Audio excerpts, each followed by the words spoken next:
नमस्कार दोस्तों। जो आज की कहानी है बहुत ही दिलचस्प कहानी है और समाज को सीख देने वाली कहानी है। एक महाराष्ट्र में जगह पड़ती है, उस जगह का नाम है पुणे। पुणे में एक लड़की है, इसका नाम अंजलि है और अंजलि की हत्या कर दी जाती है। जब अंजलि की हत्या होती है तो उस अंजलि की हत्या को ने सबको झकझोर के रख दिया है। अब हुआ क्या मामला, 2 साल तक इस शख्स ने अंजलि के अवैध संबंधों को झेला था और 30 दिन की प्लानिंग के बाद उसको अंजलि को ठिकाने लगा दिया। फिलहाल पुलिस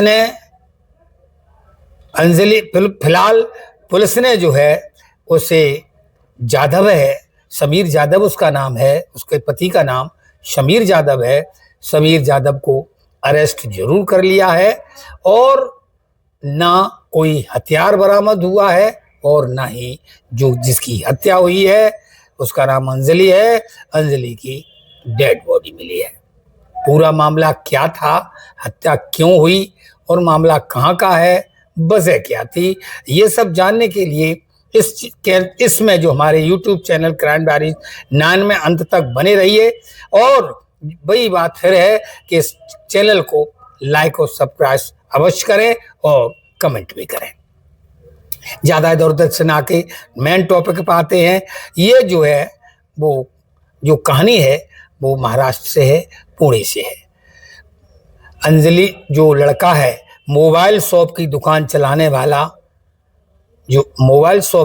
चलाने वाला समीर जाधव की वर्ष 2017 में अंजलि जाधव नाम से शादी होती है। अंजलि जाधव बेहद ही खूबसूरत महिला होती है और यहाँ आने के बाद जब वो घर में रह रही है तो उसकी सुंदरता में 4 चांद और लग जाते हैं। घर में रही, धूप मिली नहीं तो और भी निखार उसमें आ जाता है। शादी का मतलब परिवार बड़े अच्छे तरह से चल रहा होता है। समीर जाधव इतना तो कमाई लेता है दुकान से, मोबाइल शॉप की दुकान से, जो कि उसके परिवार में किसी बात की कोई तंगी नहीं होती है, किसी बात की कोई कमी नहीं होती। ये करते करते 4 साल का समय बीत जाता है और 4 साल में अंजलि से एक बेटा और एक बेटी भी पैदा हो जाते हैं। अब परिवार जब बढ़ा तो अंजलि ने ये कहा कि मैं घर पे बैठी रहती हूँ, मेरे पास कोई काम नहीं है, मैं शिक्षित महिला हूँ, क्यों ना हम जा कर के एक स्कूल में नौकरी कर लें, पढ़ाने लगें, 4 पैसे ही आएंगे। पति सर स्वीकृति दे देता है कि ठीक है, आपको घर में बोर हो रही हो तो आप पढ़ाने जा सकती हो। अंजलि प्राइवेट एक स्कूल है उसमें जाकर के वो टीचिंग का काम करने लगती है। कुछ समय के बाद अब जाधव परेशान होने लगता है। परेशान होने का कारण ये है कि अंजलि जाती भी जल्दी है और घर पर आती भी लेट है। इस वजह से जो है जाधव परेशान होने लगता, दिमागी तौर पर उसे तकलीफ पैदा होने लगती है। और जब उसने लेट का कारण भी पत्नी को पूछा तो उसने कोई जवाब नहीं दिया। अब 2017 से 2023 आ जाती है और 2023 के आते आते अब वो पूछता भी है कि आखिर माजरा क्या है आपका, आप कहाँ मतलब रह जाती हो, है क्या, मुझे जड़ बताइए। लेकिन वो महिला तमाम तरह के बहाने बता देती है और वो किसी तरह से कोई बात नहीं बताती है। आखिरकार को जाधव ने एक बात सोची, जब पत्नी सो जाएगी तब उसका मोबाइल फोन देखेंगे कि कहीं न कहीं मेरी पत्नी का किससे अफेयर है और लेट आने का कारण, जल्दी जाने का कारण मुझे हर हाल में चाहिए। अब जब अंजलि सो गई तब वो उसने उसका फोन लिया और फोन लेने के बाद उसको ओपन करता है यानी खोलता है, लेकिन उसमें लगा हुआ था लॉक सिस्टम की वजह से वो उसका लॉक जानता नहीं था।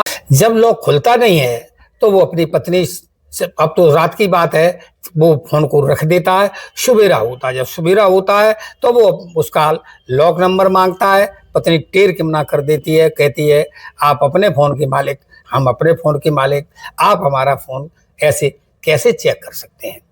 दोस्तों इस बात को लेकर के फिर लड़ाई झगड़ा होता थोड़ा बहुत, और वो मन में जरूर जान जाता है समीर जाधव कि मेरी पत्नी का जरूर कहीं ना कहीं अफेयर है। अब वो सोचता है कि हम इन्हें नगद ही पकड़ेंगे, रंगे हाथों पकड़ेंगे। आज समय आ जाता है 23 दिसंबर 2023, 17 में शादी होती है, 23 आ जाती दिसंबर 23 दिसंबर को जब पत्नी पढ़ाने के लिए जाती है अंजलि, वो उसके पीछे लग जाता है। पीछे लगने के बाद गैप बना के चलता है, देखता है कि कार आकर के रुकी और उसकी पत्नी अंजलि उसमें बैठी और पत्नी नजरों से ओझल हो गई। अब स्कूल जाता है, थका मारा, स्कूल शायद स्कूल का कोई रहा हो, कोई टीचर वगैरह रहा हो, किसी से लिफ्ट लियो, ये सोच करके वो स्कूल जाता है। स्कूल में पता करता है, स्कूल में पता चलता है कि अंजलि आज स्कूल आई ही नहीं है। अब उसके पैरों के तले जमीन सरक जाती है और अब वो परेशान हैरान थका मांदा घर पे आता है। शाम को जब अंजलि आती है तो उसे पूछता है तो अब अंजलि अपने असली मूड में आ जाती है, और क्योंकि वो जान गई कि मेरी अब चोरी पकड़ी जा रही है, अब राज खुलने वाला है, तो असली मूड में आ गई और वो कहती है, दो टूक कहती है, मेरी जिंदगी है, मैं अपने हिसाब से जीऊंगी, तुम इसमें दखलंदाजी नहीं दे सकते। जब पति ये बात सुने, पत्नी ऐसी बातें कहे, तो पति का मूड खराब होना स्वाभाविक है। अब वो सोचता है कि रहेगा बांस और न बजने दूंगा बांसुरी, तुम डाल हो तो मैं भी पात हूं। अब वो प्लानिंग करने लगता है, और प्लानिंग क्या करता है कि मैं अंजलि को ही इस दुनिया से उठा देंगे। अब जो है 4 अक्टूबर को जो है जो जाधव प्लान बनाने लगा। प्लान बनाने के बाद 4 अक्टूबर को एक सुनसान जगह पर, ऐसी जगह पर है जहां कम लोगों का आना जाना है, एक गोदाम किराए पे लेता है, और किराए पर उसका मासिक किराया 18,000 रुपये महीना होता है। वो अपनी पत्नी को बताता है, पत्नी को कहता है कि बहुत जल्दी में एक लोहे की फैक्ट्री डालने वाले हैं, हमने जगह एक्वायर कर ली है, जगह किराए पे ले ली है, चलो हम उसको आपको दिखाएंगे। 4 अक्टूबर की ये बात है। 6 अक्टूबर को वो पत्नी को कार में बैठालता है, और कार में बैठालने के बाद वो सीधा उसी जगह पर पहुंच जाता है। भट्टी चालू थी, भट्टी ऐसी थी, अगर कोई पास खड़े होके देखे और अगर उसको कोई पुश करे यानी धक्का लगाए, तो वो सीधा डायरेक्ट उस भट्टी में चला जाएगा। ऐसा वो करता है, पूरी फैक्ट्री को घुमाता है और बताता मशीनों के बारे में कि ये ऐसे होगा, यहाँ रॉ मटेरियल पड़ेगा, तमाम तरह की वो सिस्टम बताता है। और जो भट्टी है वो बताती है कि यहाँ लोहा पिघलाया जाएगा और जो चीज़ बनाना है उसको यहाँ पर रोक दिया जाएगा। तो वो उस भट्टी के पास आकर के जैसे देखने की कोशिश करती है, तो वो समीर पीछे से धक्का दे देता है। वो जैसे ही धक्का देता है, उसका टेम्परेचर इतना हाई होता है कि ज़्यादा से ज़्यादा 20 मिनट उसको लगते हैं। अंजलि नाम की जो शख्स थी, अंजलि नाम की जो महिला थी, वो धुआं बन के उड़ने में 15-20 मिनट का समय लगता है। अंजलि हड्डी सहित जल के राख में तब्दील हो जाती है। थोड़ी अब वो भट्टी को ठंडी होने का इंतजार करता है। रात के 9 बजे वो भट्टी ठंडी होती है। ठंडी होने के बाद वो पूरी राख A to Z राख उसकी लेता है, एक पॉलीथीन बैग में रखता है, और रखने के बाद वो पास जो नदी बह रही है उसमें जाकर के वो उसको प्रवाहित कर देता है। पूरा बैग नहीं फेंकता है, प्रवाहित कर देता है। वो बह करके चली जाती है। फिर दोबारा आकर के भट्टी गर्म करता है, और भट्टी गर्म करने के बाद वो घर आ जाता है। घर आने के बाद फिर वो रिश्तेदारों को पूछता है, पता लगाता है, टो लेता है कि आखिर चर्चा हो कहाँ रही है। वो लड़की के मायके वाले भी खबर कर देता है कि अंजलि आपकी बेटी 6 तारीख को कहीं चली गई घर छोड़कर, अब मुझे ढूंढने में मदद करिए, मुझे पता नहीं है कहाँ गई है, कैसे गई है। ये सब उनके मायके वालों को बताता है। मायके वाले भी आते हैं और सीधा वो थाने जाता है। थाने जाने के बाद बताता कि साहब मेरी पत्नी ऐसे ऐसे 6 अक्टूबर को चली गई, अब उसका कोई पता और ठिकाना नहीं है। अब आते आते नवंबर का महीना आ जाता है और तारीख होती है 8 नवंबर। 8 नवंबर 7 को गया, फिर 8 को गया नवंबर में, और जैसे वो 9 नवंबर को फिर जाता है तो पुलिस शक के आधार पर, क्यों पति पत्नी दोनों का मैटर है, तो शक के आधार पर जो है उसको बैठा लेती है और बैठाने के बाद पूछताछ करती है। जाधव अपराधी नहीं था, लेकिन प्लान उसने इतना परफेक्ट बनाया था क्योंकि उसने क्राइम सीन तमाम देखे थे। आखिरकार को वो पहले बहाना मारता है, लेकिन जब पुलिस थोड़ी शक्ति दिखाती है, शक्ति जब दिखाती है तो वो टूट जाता है और पूरी A to Z कहानी बताता है। वो कहानी क्या बताता है कि मेरी बदनामी हो रही थी, लेकिन एक तेजस पाटिल जो कार लेके आदमी आता था, उसका नाम तेजस पाटिल था। तेजस पाटिल लगातार 2 वर्षों से मेरी पत्नी के पीछे था, मेरी पत्नी के अवैध संबंधों में था। अवैध संबंधों की वजह से हमारे जीवन में मतलब हमारी एक बहुत बड़ी बदनामी हो रही थी, मेरा जीवन नरक हो गया था।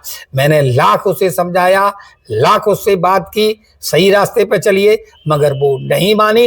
अंत में मुझे जो सूझा, मुझे जो लगा वो मैंने किया। मैंने ऐसे उसकी हत्या कर दी है। पुलिस बताए हुए स्थान पे आती है, भट्टी में कोई चीज मिलती नहीं है, फॉरेंसिक टीम बुलाई जाती है, मगर कोई मानव अंग की राख भी नहीं मिलती है। फॉरेंसिक टीम कर क्या सकती थी। फिर जहाँ नदी बताई गई उसमें भी तमाम तरह के प्रयत्न किए जाते हैं, कहीं किसी तरह से हड्डी पसली, कहीं ना कहीं कुछ मिल जाए, मगर दोस्तों कोई उसमें सबूत नहीं मिला, नहीं डेड बॉडी मिली, नहीं वो हथियार मिला। लेकिन CCTV फुटेज जब खंगाले गए तो एक कार में दोनों लोग बैठे नजर जरूर आए।